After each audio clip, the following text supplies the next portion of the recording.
ஒருவன் நேர்களுக்கு வணக்கம். இன்றைய தினமும் ஒரு சிறப்பு நேர்காணலில் இணைந்திருக்கிறோம். கொழும்பு தேசிய நூலக ஆவணங்கள் சேவைகள் சபையின் ஏற்பாட்டில் எழுத்தாளர்கள் ஊடகவியலாளர்களுக்கான கற்க நெறியொன்றை ஆரம்பிக்க இருக்கிறார்கள். அது தொடர்பான கலந்துரையாடல் தான் இன்றைய தினம் ஈடுபட இருக்கிறோம். முதலில் எங்களோடு இணைந்திருக்கிறார் பேராசிரியர் எஸ்.ஜே. ஜோகராஜா அவர்கள். வணக்கம் பேராசிரியர் அவர்களே. வணக்கம் பேராசிரியர் அவர்களே, இந்த கற்க நெறி தொடர்பான விளக்கத்தை எங்களுக்கு தர முடியுமா? இது ஒரு 7 பாடங்களை கொண்டது. இதில் இந்த முதலாவது பாடம் மொழியை பற்றிய காரணம். இன்றைக்கு ஊடகங்களில் எழுதுவதாயிருந்தால் என்ன, உச்சரிப்பதாயிருந்தால், மொழியை பாவிப்பதாயிருந்தால் என்ன, சரியாக தமிழ் மொழியை உச்சரிக்க, எழுத, வாசிக்க நாங்கள் உதவி செய்ய வேண்டும்.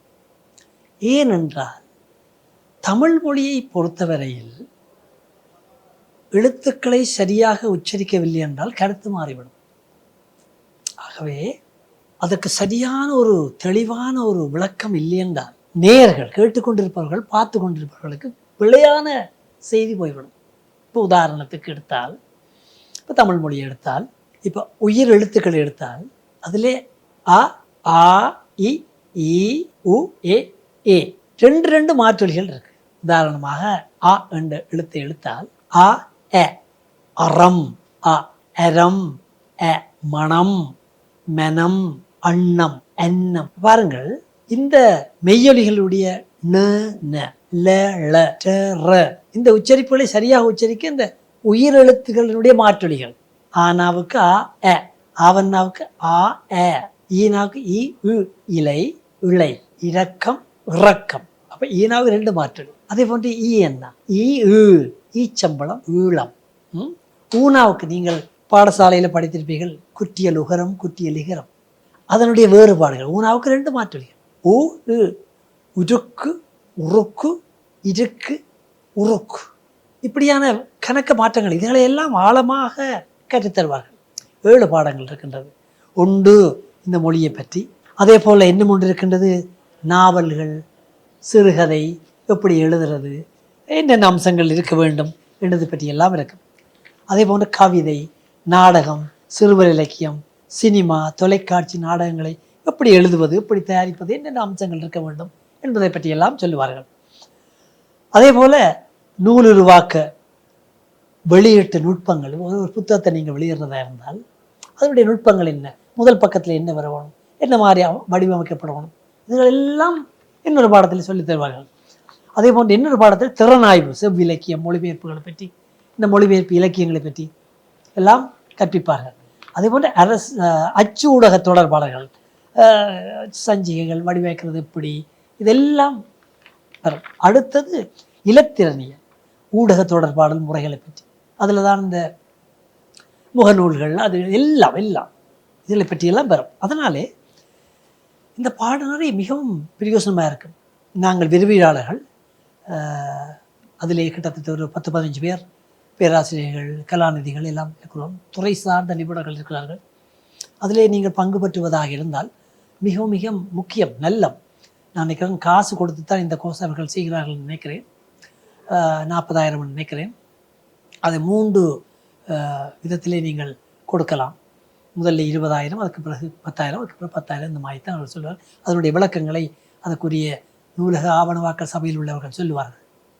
ஆக இந்த பாடநெறி முடியும் பொழுது அந்த மாணவர்கள் ஆழமாக தமிழை உச்சரிக்க, எழுத, வாசிக்க, கேட்டு விளங்கி கொள்ள கூடிய எல்லா ஆற்றல்களையும் அழகாக பெறுவார்கள். ஆகவே ஊடகங்களில் இருந்தாலும் சரி, பத்திரிகை துறைகள் எழுதுவதாக இருந்தாலும் சரி, நியூஸ் வாசிக்கிறது, செய்திகள் வாசிக்கிறதுக்கு உச்சரிப்புகளை அழகாக சொல்லி, இரண்டே மொழி அழிந்து கொண்டு போகின்றது.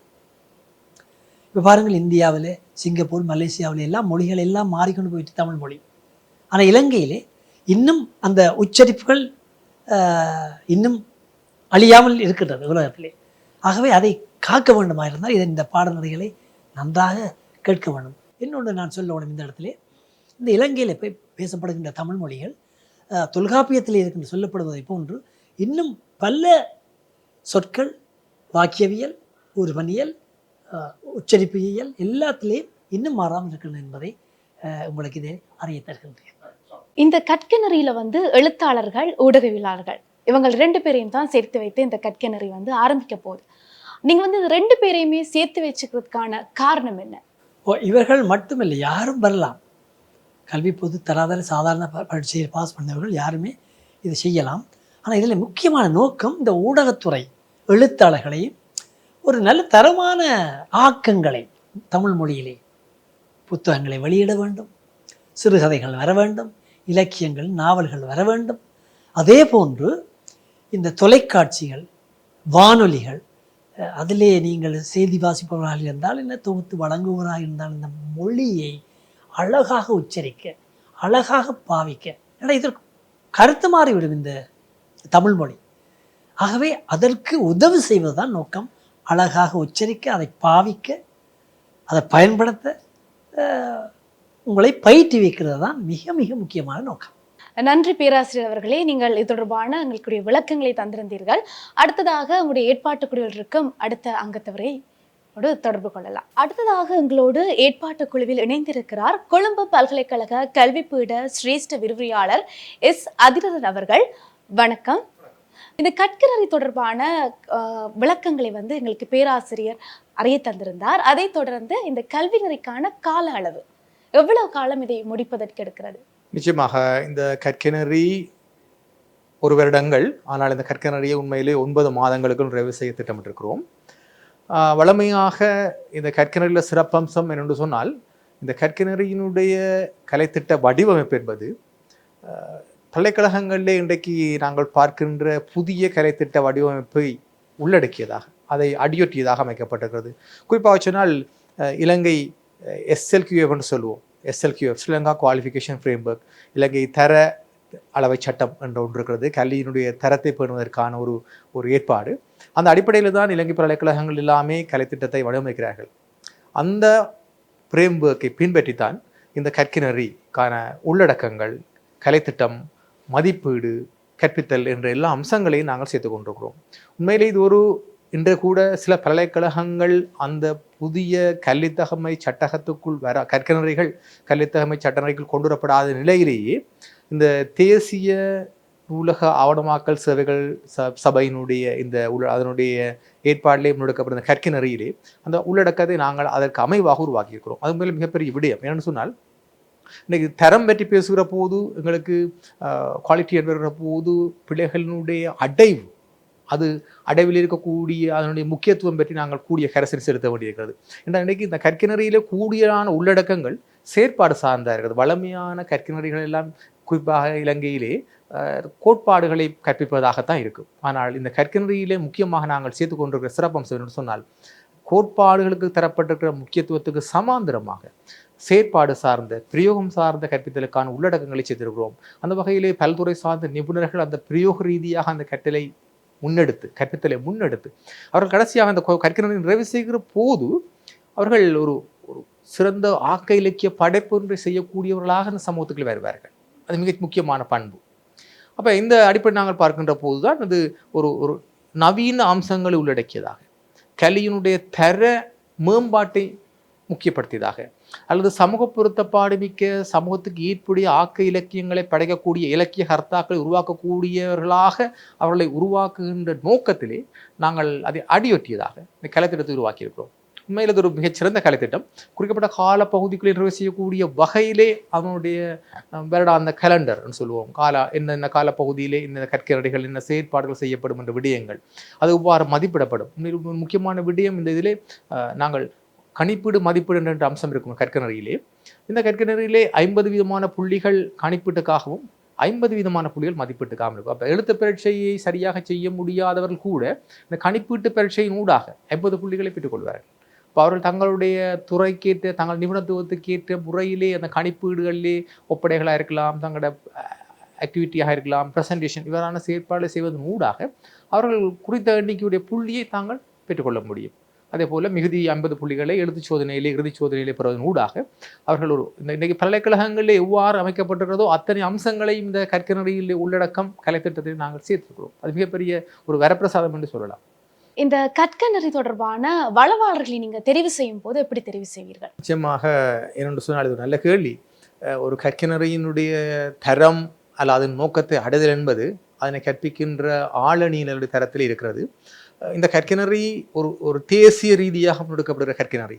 அப்போ இலங்கையினுடைய எல்லா பிரதேசங்களிலும் இருந்தும் அந்த துறை இந்த ஒரு ஆக்கப்படைப்புகள் அல்லது இலக்கியத்துறை சார்ந்த நிபுணர்கள் அவர்கள் பல்கலைக்கழக விரிவுரையாளர் இருக்கிறார்கள், அல்லது எழுத்தாக்கத்துறையிலே பிரபல்யம் மிக்கவர்களாக இருக்கிறார்கள், பத்திரிகை ஊடகத்துறையிலே நிபுணத்துவம், இவ்வாறான ஒரு துறைசார் நிபுணர்களை அவர்களுடைய உண்மையிலே அவர்கள் இந்த கற்கிணறிக்கு வருவதிலே அவர்களுக்கு கொடுப்பனவு பெரிய தொகையாக இருக்க முடியாது. ஆனால் அவர்களிடம் நாங்கள் கேட்டுக்கொண்டது கிடங்க அந்த சமூக அக்கறை அல்லது இவ்வாறான ஒரு இலக்கிய கர்த்தாக்களை உருவாக்க வேண்டும், அதில் தங்களுடைய பங்களிப்பு இருக்க வேண்டும் என்ற உயர்ந்த நோக்கத்தோடு இலங்கையினுடைய இந்த கலைத்துறை சார்ந்த ஊடகத்துறை சார்ந்த ஆக்கத்துறை சார்ந்த நிபுணர்கள் இந்த இதுக்கு வேற சம்மதித்திருக்கிறார்கள். அந்த வகையிலே நாடெங்கிலும் இருந்தும் ஓய்வு பெற்ற பேராசிரியர்கள், கலாநிதிகள், விரிவுரையாளர்கள், அதே போல இலக்கியத்துறையில் இருக்கின்றவர்கள், பத்திரிகை துறையில் இருக்கின்றவர்கள், இலத்திரனியல் ஊடகத்துறையில் இருக்கின்றவர்கள் என்று ஒரு பல்துறை சார் நிபுணர்களை கற்கிணறிக்காக நாங்கள் வரவழைத்திருக்கிறோம். அவர்கள் சம்மதித்திருக்கிறார்கள்.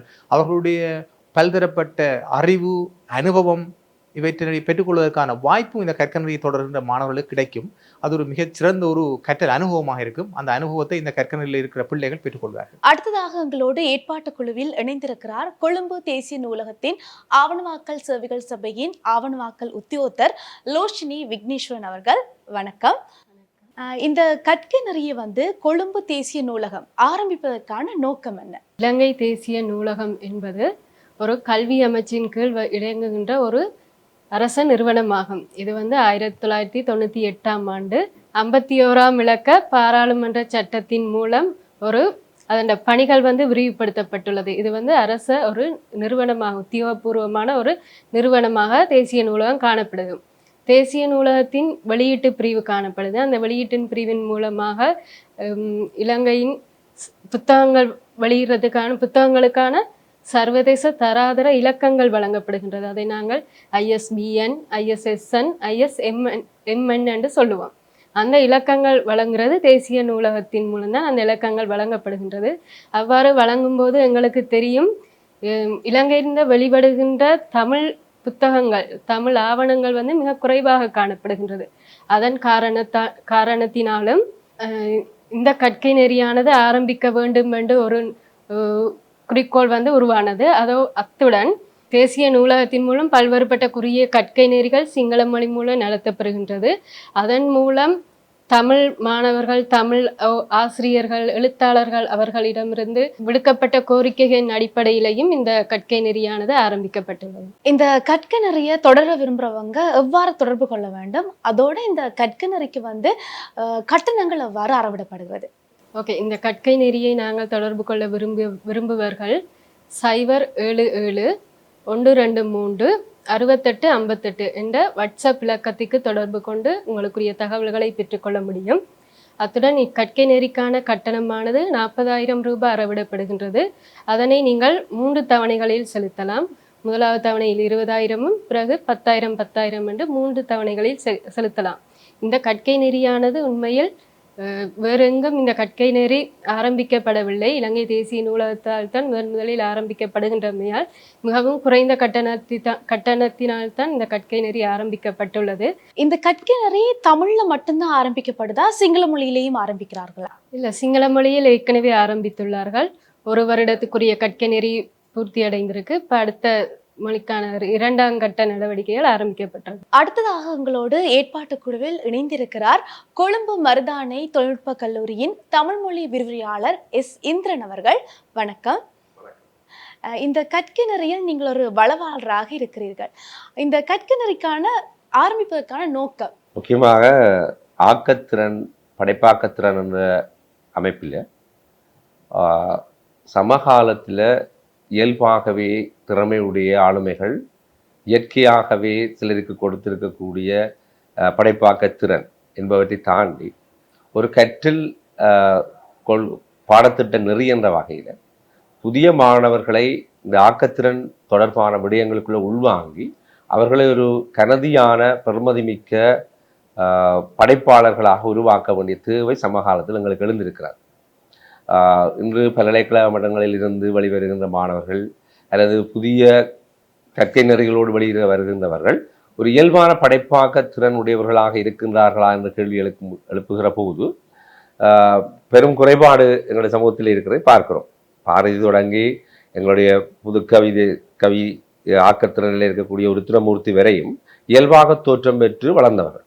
அவருடைய கவிதையாக்கம், கட்டுரையாக்கம், சிறுகதையாக்கம், நாவலாக்கம் என்ற வகையில் அல்லது உங்களுடைய திரைத்துறை சார்ந்து இல்லை சினிமா சார்ந்து ஊடகத்துறை சார்ந்து பல்வேறு பாடநெறிகளை பல்கலைக்கழக மட்டங்களில் உருவாக்கி இருக்கிறோம். ஆனால் படைப்பாளர்கள் என்று நமது தேசத்தில் உருவாகி இருக்கக்கூடிய காத்திரமான படைப்பாளர்கள் இளைய சமுதாயத்தில் இருந்து எழுகிறார்களா என்றால் அவர்களை வழிநடத்த வேண்டிய தேவை எங்களுக்கு இழந்திருக்கிறது. அந்த வகையில் ஒரு கனதியான ஒரு பெருமதிமிக்க ஒரு இளைய சமுதாயத்தை எல்லா துறைகளுக்குள்ளும் உள்வாங்க வேண்டிய தேவை இருப்பது என்பதனால் அதுவும் சமகாலத்தில் எங்களுடைய மொழித்துறை சார்ந்து அல்லது ஆக்கத்திறன் சார்ந்த படைப்பாக்கங்கள் சார்ந்து அருகி வருவதனால புதிய தலைமுறையை உருவாக்க வேண்டிய தேவை எழுந்திருக்கிறது. அதற்காக இந்த ஆவணவாக்கல் சபை முன்வந்திருக்கிறது. அவர்களை கொண்டு நாம் உருவாக்கி ஒரு புதிய தலைமுறையை உருவாக்க வேண்டிய படைப்பாக்கத்திறனில் இது மிக முக்கியமான விடயம் என்று நான் கருதுகிறேன். இந்த கற்கநெறிய ஊடகவியலாளர்கள், அதாவது ஊடகத்துறையில வேலை செய்யற அறிவிப்பாளர்கள், செய்தியாளர்கள் பங்கு பெற்றலாமா? மிக முக்கியமா அதுதான் என்னுடைய நோக்கம். எங்களுக்கு படைப்பாக்கம் ஆக்கத்திறன் என்ற டிப்ளோமாக என்று சொல்லப்பட்டாலும் கூட நாம் எதிர்ச்சியாக இன்றைய சமகால ஊடகங்கள், ஊடகமாக இருக்கலாம், லத்திரியின் ஊடகமாக இருக்கலாம், நியூ மீடியா என்ற புதிய ஊடகங்களாக இருக்கலாம். இந்த ஊடகங்களில் பணியாற்றுகின்றவர்கள் நாங்கள் அதை எவ்வாறு கட்டமைத்து கொள்ளுகிறோம் என்பதற்கு அப்பால் இவர்களுக்கு தான் மிக முக்கியமான கற்கை நெறியாக இது இருக்கும் என்று நினைக்கின்றேன். ஏனென்றால் ஒவ்வொரு ஊடகங்களிலும் ஒவ்வொரு நியதி முறைகளும் அணுகுமுறைகளும் இருக்கும். நாங்கள் பார்க்கிற போது இந்த படைப்பாளர்கள் இவர்கள் இந்த கற்கை நெறியை கற்பதனூடாக தங்களுடைய மொழி சார்ந்த மொழியோடு தொடர்புடைய ஏனைய விடயங்களையும் விளங்கிக் கொள்வதற்கான ஒரு மிக முக்கியமான பாடநெறியாக அமைந்திருக்கிறது.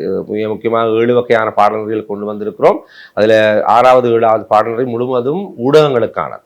அப்போ எங்களுடைய ஊடகவியலாளர்கள் இதில் துறை சார்ந்தவர்கள், உங்களுடைய ஊடகங்களில் இருக்கிறவர்கள் இதில் வளவாளர்களாக வருவார்கள். அப்போ நாங்கள் துறை சார்ந்த வல்லுநர்களை வைத்துக்கொண்டு பரிச்சயமானவர்களை வைத்துக்கொண்டு இதுக்குள்ளே கொண்டு வருகிறோம். அப்போ இளைய முறையினருக்கு இந்த ஊடக கற்கை நெறி மிக முக்கியமானதாக அமையும் என்று நினைக்கின்றேன். மிக முக்கியமாக ஊடகம் துறை சார்ந்தவர்கள் வருவது அவர்களுக்கு தங்களுடைய ஆளுமையை எளிமையை வளர்த்துக் கொள்வதற்கு பெரும் துணியாக இருக்கும்னு நினைக்கின்றேன்.